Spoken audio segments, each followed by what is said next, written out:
I am completely mind blown by what I just heard. So, according to Nick Wright, he believes that the NBA should not have the stupid rule of instant replay at the end of games, because if it weren't for replay, there's no way that the referees would be able to see that the ball actually went off LeBron. And in fact, in Nick Wright's mind, LeBron should have had the ball and they should have been able to inbound it again.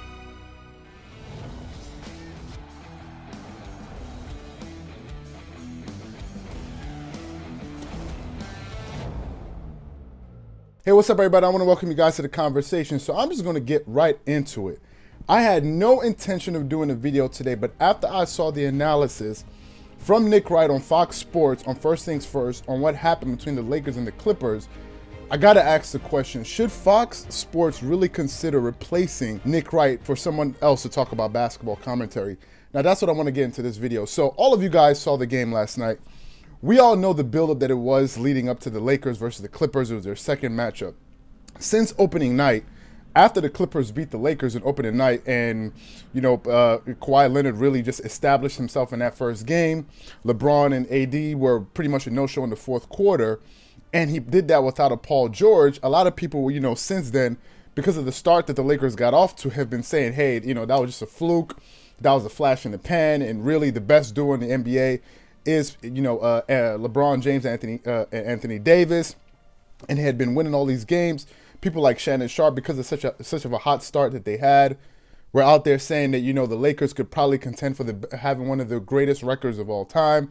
All of these different things. Everybody was speaking in hyperbole, and, the Lakers are this, and they're the best, doing blah, blah, blah, blah, blah, blah, blah. And it was really hard to make a case for the Clippers because Kawhi Leonard was load managing. He wasn't playing back-to-back, so him and Paul George weren't getting as many reps as the Lakers were with LeBron and AD. Now, some people out there, including me and others like Skip Bayless, have been saying that they think that the Lakers are really putting too much effort in this early into the season, and it could potentially lead to injuries. And leading up to the Christmas Day game, the second matchup between the Clippers and the Lakers, you saw that Anthony Davis had to sit out a game or two, and LeBron James had to sit out a game or two due to some knick-knack injuries.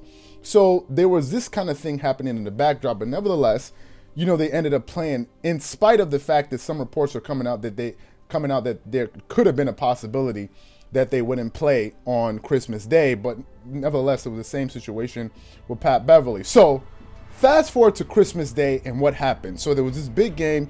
I'm actually filming this video from London, so I had to stay up, and the game started here around 1 a.m. So I had to stay up and watch the game, and I was just like, I have to see this game, because everyone going into that game, most of them had a prediction saying that the Lakers were going to win. Stephen A. Smith, of course, Nick Wright, of course, Shannon Sharp. The only two people I heard that say that they believe that the Clippers were going to win was Skip Bayless, funny enough, and Max Kellerman. But everyone else was picking the Lakers, and I was watching the game after the first two quarters. I was very quiet because I was like, man, these two teams are pretty close. And in reality, they are pretty close. It's not like as if the Clippers are better than by a wide margin. If you support the Lakers, it's not like as if the Lakers are better than by a wide margin. They're really, really close. So watching that game, the only consistent thing that I saw on the court was Kawhi Leonard. Kawhi Leonard was the only, watching that game, if you watch the first two quarters, it was clear to see who the best player on the floor was. Everyone knew that. Now, LeBron got off to an 0-7 start, and he almost tied a career worst, going 0 of 8, which is his worst start in a basketball game ever. So he ended up making a shot to not, tie his worst record as far as missing field goals in a game. So LeBron and the Lakers started to pick it up, and in the second half, I believe they even had a 15-point lead in the third quarter, which Kawhi Leonard hit a three at the end of the third to tie the game, I think, at 86-86. Now, fast forward to the fourth quarter. In the fourth quarter, it was a tug of war. The game was going back and forth. It was like a seesaw. And Paul George wasn't really on, and LeBron James wasn't really on, but AD was definitely there as a defensive presence for the Lakers, and he was also getting you some buckets, especially in the clutch against Montrezl Harrell when he was hitting some shots, especially from the wing, some mid-range shots where I was just like, what? There's nothing you can do. the guy is just too good. And there's a reason why he's Anthony Davis, and the Lakers went through all that trouble, acquired him over the offseason. So we all get that. Now, going down to the waning moments of the game, Kawhi was getting fouled a lot, and he was going, I think he was 100% from the free throw line. I think he went like 9 of 9 or 10 of 10 from the free throw line, and he ended up finishing off the game with 35 points, 12 rebounds, and 5 assists.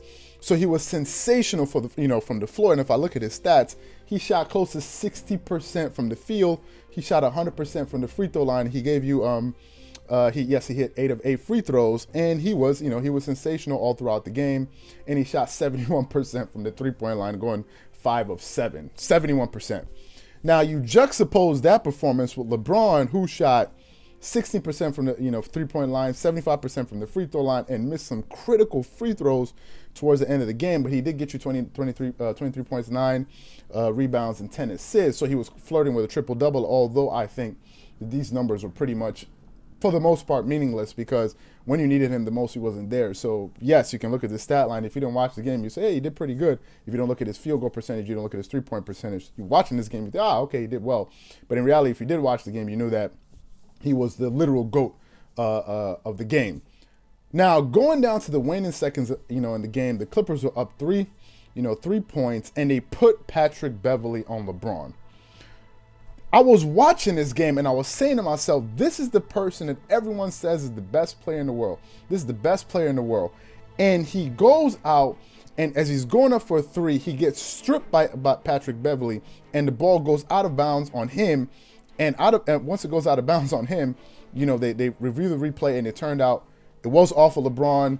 Next thing you know, the game was over, and the Clippers won. So today, and a lot of people watching this channel, I was really, really interested to see what Nick Wright was going to say, because I was just like, now, man, these guys are going to have to eat some crow. So before I even get into what he said, just watch what he said, what he thought about the end of the game, about replay. This is the exact scenario why I despise instant replay. We've even done a pantomime on the set of me describing this exact play, which is technically that ball went off LeBron James.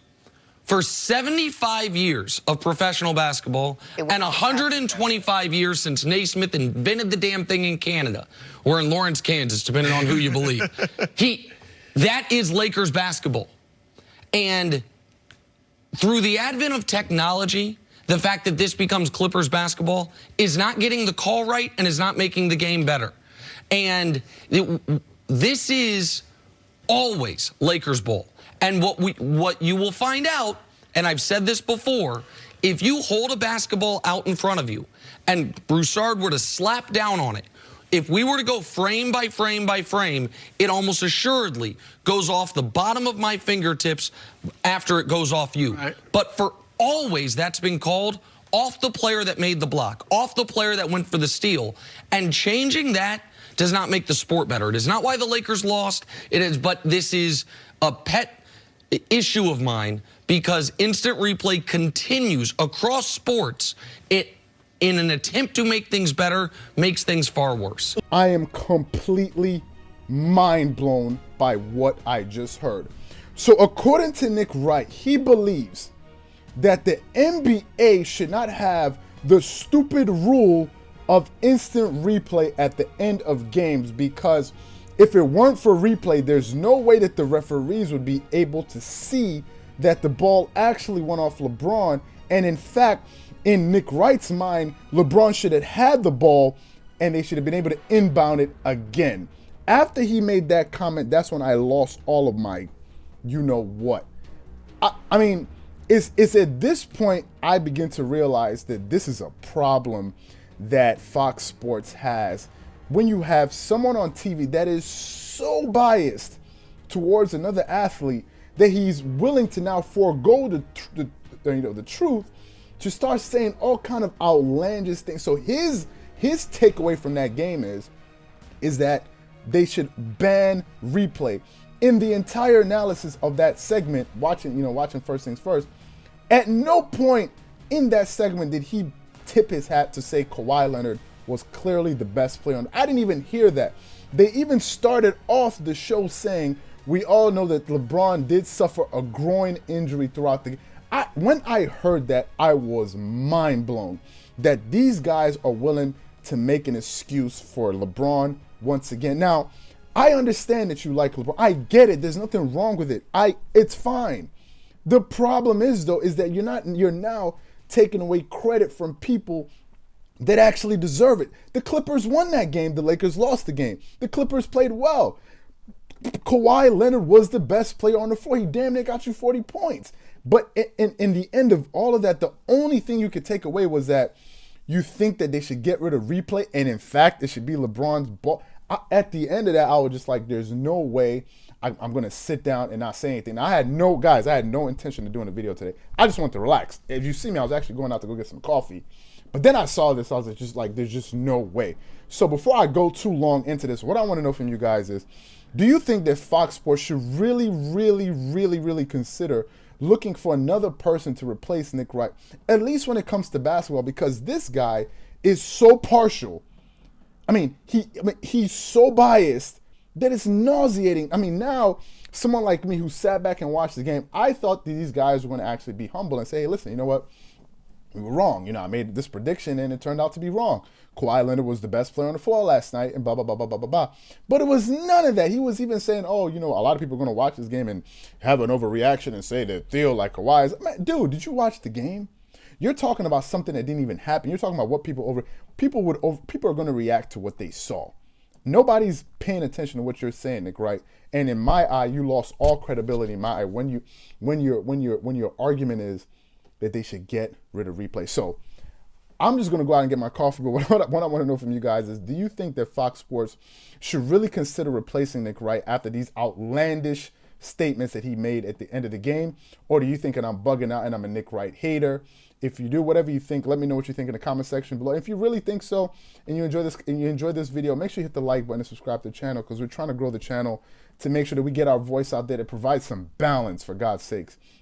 So we can have some balance in the sports world, so we can just eliminate all of this stuff from happening. Once again, this is Charles here from DreamersPro family, wishing you guys an amazing day. Peace.